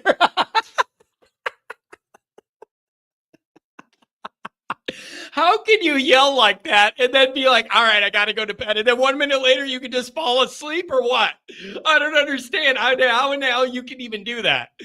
Oh, man, that's hilarious. Yeah, and he said he worked at 3 a.m. Dude, I can't keep up with that guy. All I know is I'd probably get in trouble if I hung out with him. That's all I know. Oh, my God, that's funny. 630, welcome to the show. I got a few more callers left, and then I'm going to start writing my articles all night. 630, what's going on? What's up, John? Have you ever talked to a Michigan fan before on this show? Not on purpose. You know what? I talked to a Michigan fan one time, and it was some guy with an accent from Florida, and he was trolling me, and it was not what I expected a Michigan fan to sound like with a Southern accent. That's the only one that's ever called me. Well, you're in luck because I am the great Brooks the Wolverine. I recently saw your channel. You were actually talking to these guys, the OHIO podcast. I actually know those guys. Oh, yeah.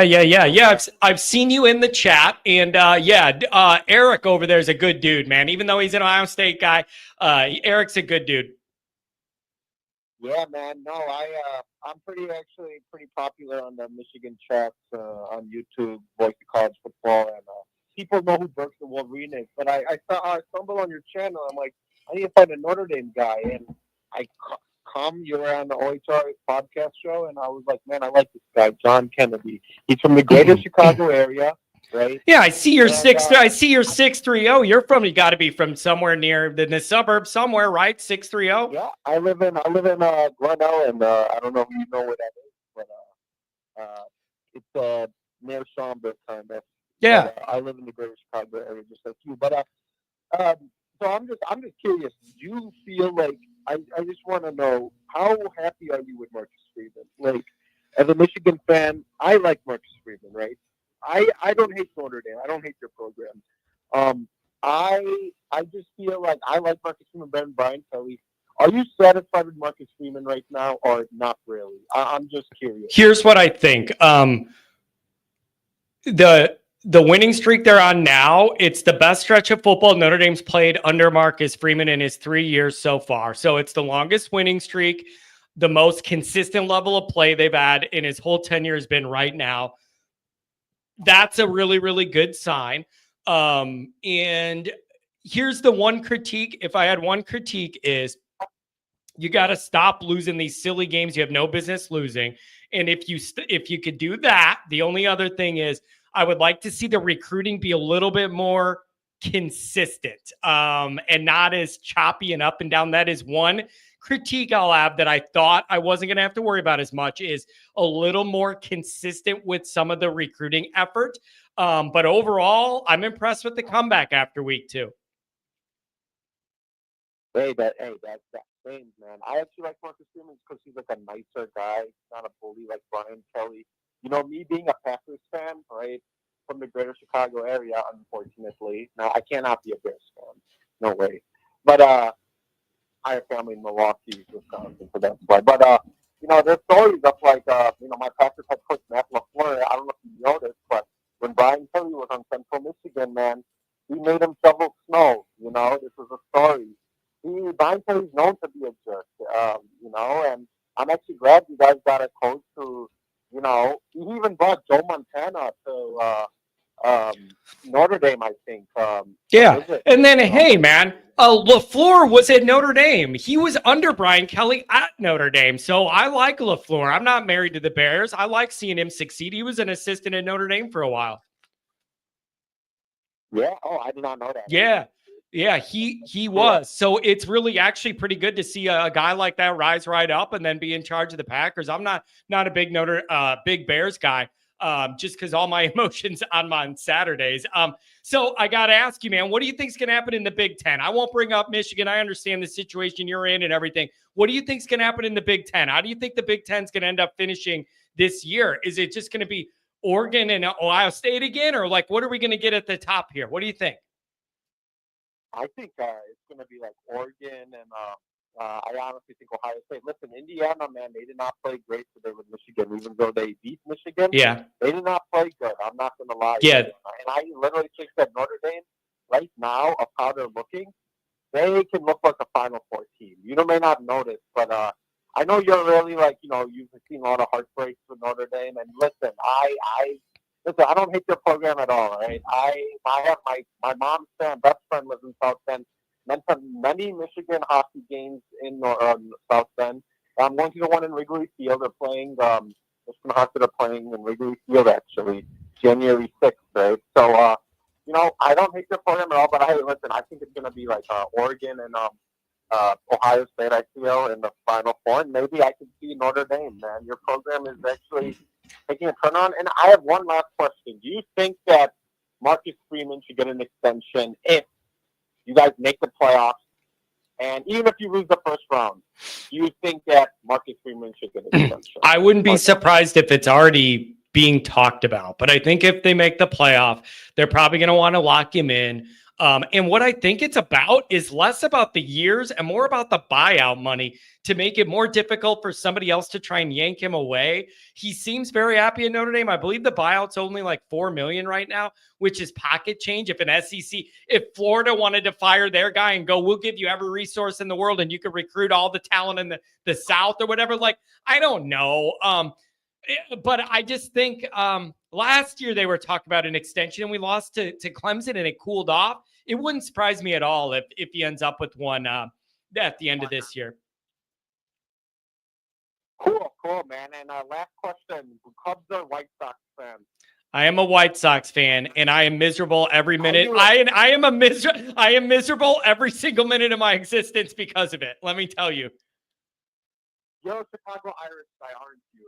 Dude, it is so bad. The White Sox make me hate my life every summer. I used to love baseball, and they have taken all the joy out of it. It's a miserable baseball existence, and it's death by 162 paper cuts. I hate it. I honestly feel bad for you, honestly. Like, I actually feel, like, really bad. Like, this is why I like you a lot, because you're a pretty loyal guy. Well, I appreciate it. Listen, man, I got the championship in 2005, and that was my one little baseball thing. I was 20 years old. We got the World Series in 2005, completely unexpected. That team was not expected to do it. They did it, and that was my moment. So that's about it. Yeah. Well, all right, cool, man. Hey, man, have a good night, man. It was nice talking to you. Hey, you too, man. I got to say, this was, for a Michigan guy, this is about as good as it gets and as civil as it gets. And I do appreciate you being around, man. Thanks for dropping in the show. It's healthy to have some other people in here from other teams, like Roger Dodger, the SC guy, and it's a Bama Charlie. It's good to have some other people in here. Thank you. Yeah, of course. Yeah, that's why they always do our podcast. That's why they keep me around, because they can't keep any other Michigan fans. So, I try to be chill and not delusional, So, yeah, man, I appreciate it. This was a good call, man. Have a good weekend. Thank you very much. Yeah, you too, man. Take care. I am not used to that because that was actually enjoyable, and he's a Michigan fan. Roger Dodger, sell your soul and become a Dodger fan for a 10-year contract. I just can't do it, man. And Bama was asking why not the Cubs. Dude, like, here's the other thing, man. If in Bama, I don't know, you may be very familiar with Chicago. I don't know. But what I've seen is a lot of people that aren't aware of like how big Chicago is, don't understand the north side, south side divide of baseball stuff. It's a different way of life, man. It is a 100% different way of life and mentality. And the Cubs thing has never been our thing. Craig, it's good to see you here, buddy. I'm sure you're drinking something tonight, celebrating Notre Dame and Kelly. Grandpa Kennedy used to say we root for two baseball teams, the White Sox and whoever the hell's playing the Cubs. Whoever the hell's playing the Cubs. $2 holler from Michael. Nice to beat down teams the way ND should. It's a beautiful thing. It's an absolute beautiful, beautiful thing.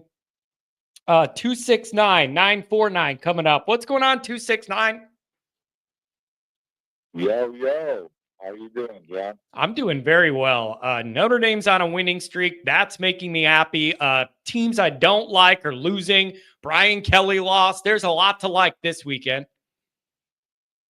Absolutely. Like, we're looking better and better, and we're still not playing our best game. It's a good sign, is it not? I felt like we were a little bit off and a little bit sluggish, like for some of this game, like coming out of the break. But if you can kick the crap out of a team like that, even when you're not playing your good game, that's a good indicator. You're a pretty good team to be able to roll guys like that when you're not at your best.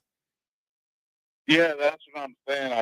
I think that us fans think we're looking for too much perfection. We're not really actually enjoying the ride of what we're seeing. And we're actually a pretty solid team. Yeah, I think you're right, man. And you know what else I'm realizing too?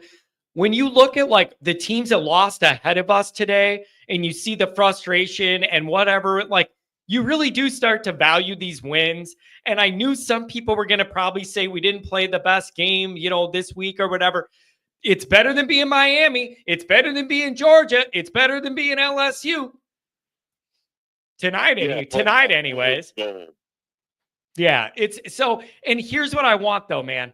I don't want Notre Dame to stagnate. I want you to get better and better and better and trend up into this playoff and just keep getting better. Never be satisfied. Like just keep on pushing it and trend up through November. Yeah, I'm thinking too, what I've been seeing from just the players and the sideline is like, it seems like our side is actually starting to have fun. Imagine that. Our team feels good about who they are, and they're having fun doing what they're doing. Like everybody's believing in the culture that Freeman's bringing into there. And it's really starting now. Like, NIU was unexcusable, but guess what? That was what needed to smack us in the face to wake us up to be like, hey, this is who we are. Yeah, and you know what, man? It's really good. Sometimes it doesn't feel like some of these Notre Dame teams are having fun out there, and it's really good to see the team winning and everybody's in a good mood. Like there's a lot of Notre Dame games where it just feels like work and nobody's having fun out there. It's a good thing, but you know what? Being on a long winning streak, that'll put you in a good mood. Absolutely. The winning culture and the way that you win has a lot to do with it. You can win and squeak by and get away, and you go into the locker room, you're like, what, man, we just pulled this one out. But you can also go in the locker room like, man, that team didn't even want to be on the field with us. Yeah, it's a good thing. And you know what else, man? The resolve of this team, it all could have been over after week 2. You could have hung your head, given up. It's not our year. We screwed up. That was our chance.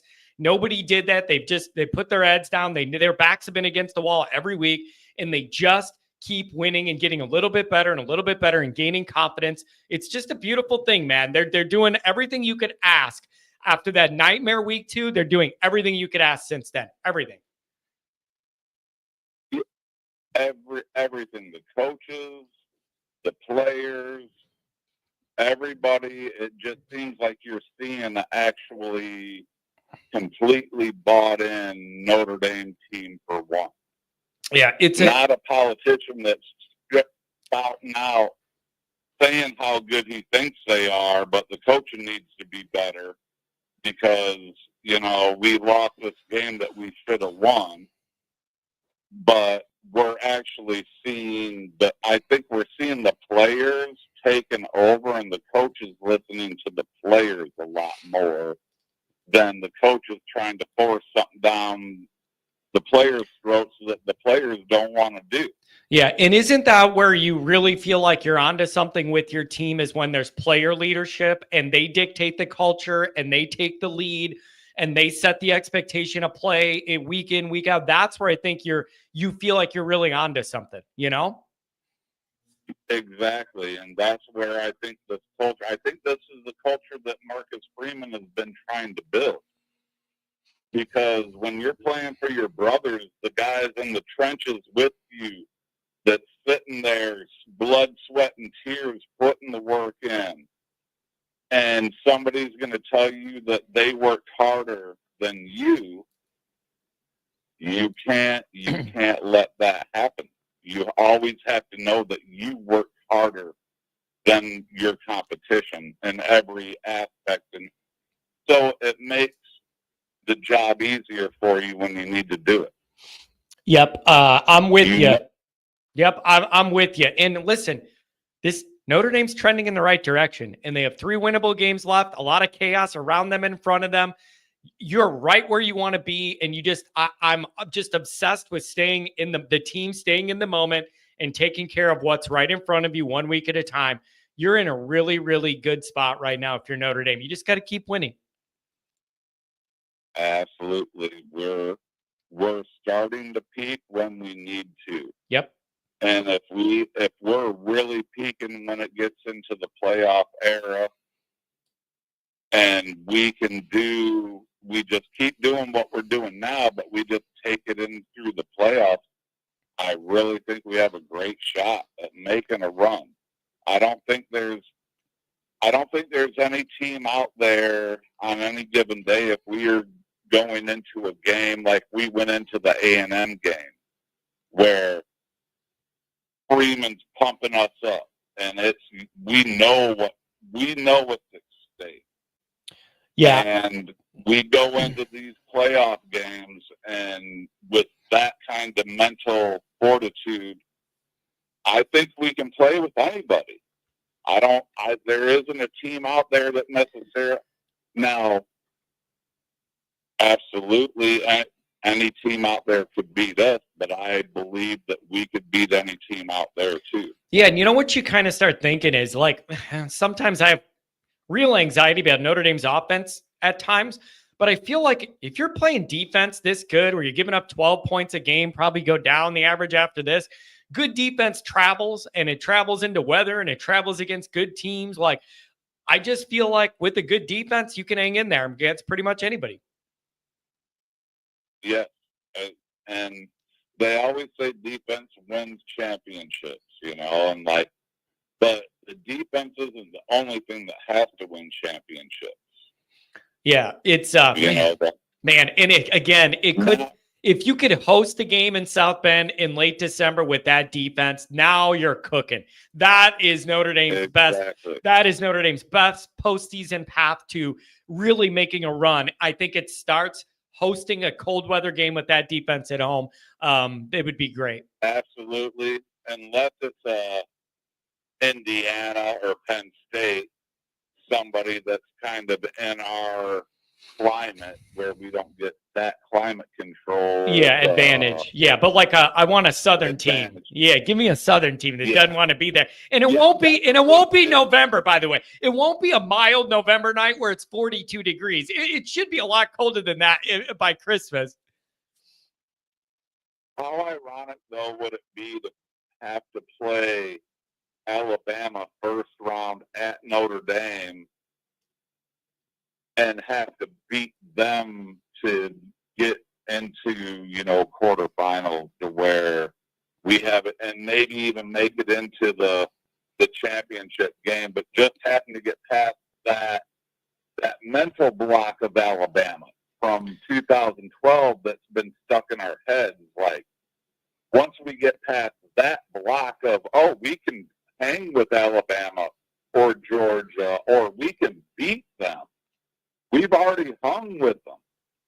We just need to beat them now to get that mindset that, hey, guess what, guys? We're right here with you. Yep, I'm right there, man. So I don't know. Notre Dame's trending up, man. Anything else? Thanks for giving me a call tonight. No, not really, brother. Just have a great night, and I hope that we're starting to plan I don't want to get too far ahead of ourselves, but our national championship party. Ooh, I told you. We need to put it together. Listen, I've told everybody this. If Notre Dame ever wins another championship while I'm alive, we're having a mega party. Me and Pat are going to rent out somewhere. I don't know whether it's in South Bend or Chicago or where. And we are having the party of all parties, and everybody's invited that's ever wants to come is invited. So if it ever happens, we're going to have the biggest party I could put together. I promise you that. Absolutely, brother. Like, that's what I'm saying. I do catering, so let me know. Oh my God, I want to have that problem. Hey, brother, have a good one. Enjoy some NFL tomorrow. Go Irish, and give me a call again. Absolutely. Go Irish. Go Irish. Have a good one, man. Everybody's in such a good mood. Bama Charlie, I'm just messing with you. Bama, we don't want to Bro, I'm not trying for Bama Charlie. I'm not trying to have Notre Dame navigate themselves back into hosting seed, and your gift is Milrow. Like, that's not exactly what I'm imagining, that Notre Dame moves up and wins enough to get into a hosting seed, and your gift in the first round is Alabama. And you got to stop Milrow from running around. That doesn't sound fun. 949, you're on the line. What's going on? Hey, Johnny boy. Another rocking chair game. Gotta love it. Telling you, it's I'm not used to having my blood pressure in the normal range. You know what I mean?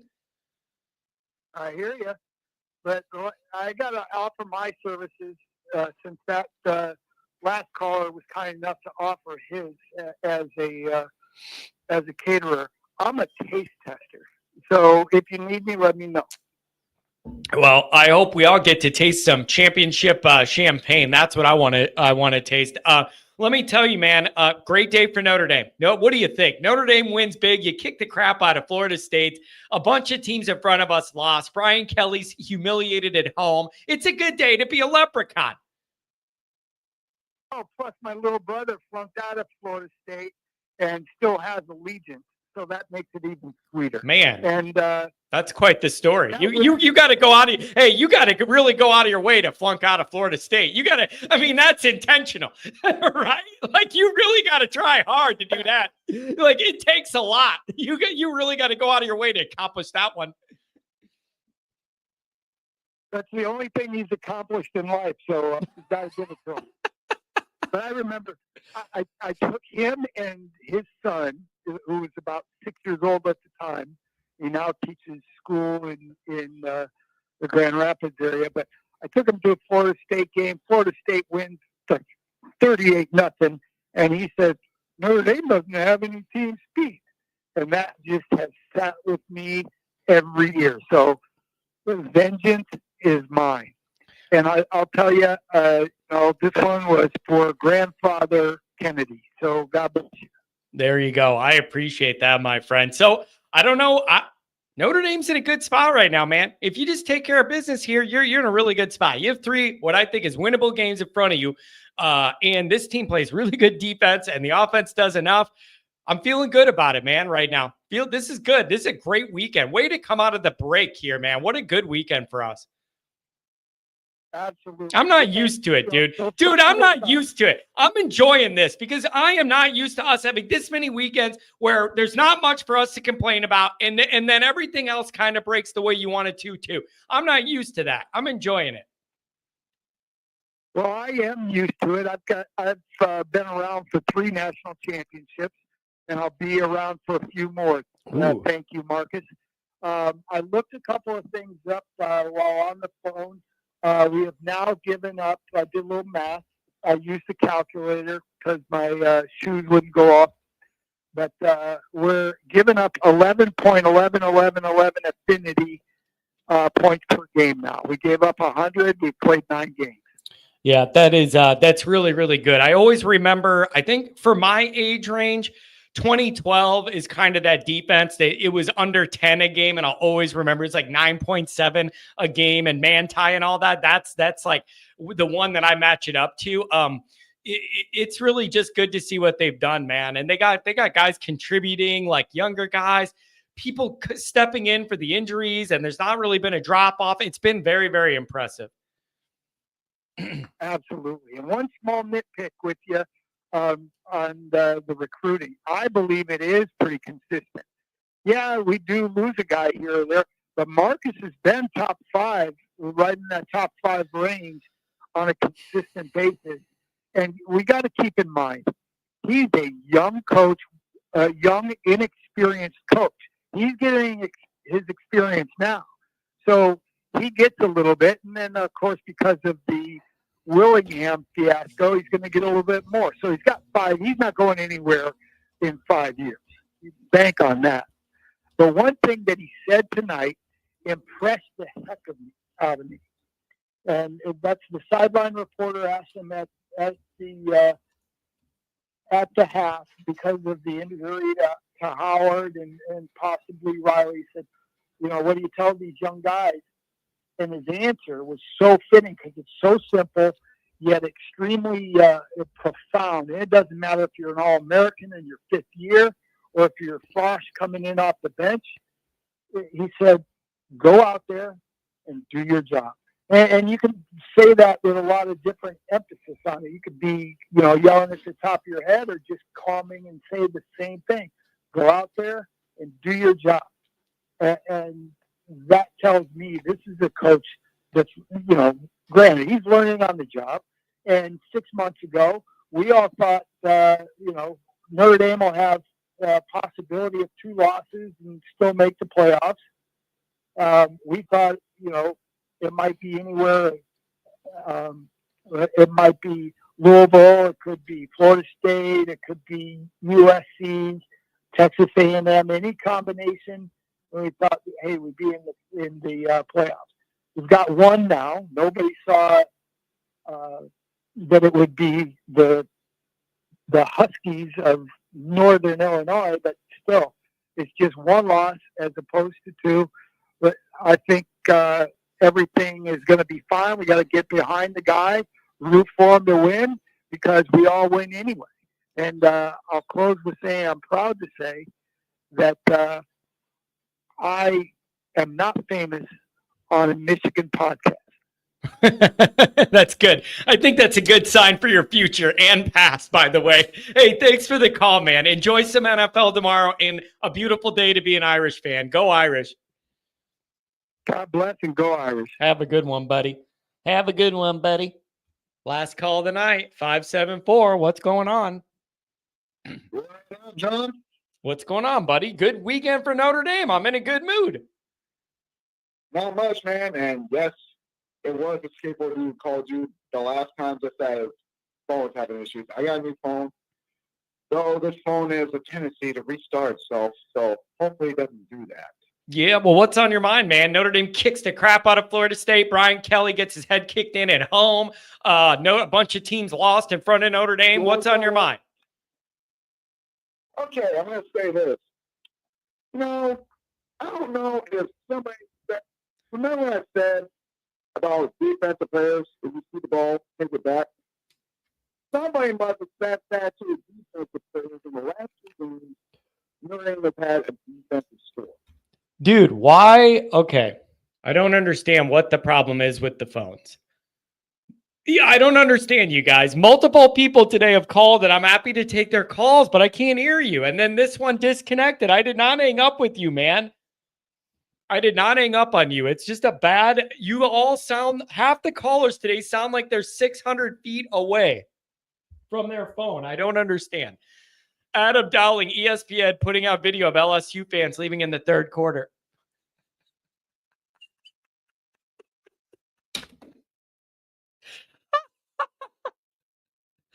I'm telling you, I love it. Listen, you guys, Walter, bro, half the calls today sounded like people were 600 yards away from their phone. I don't understand.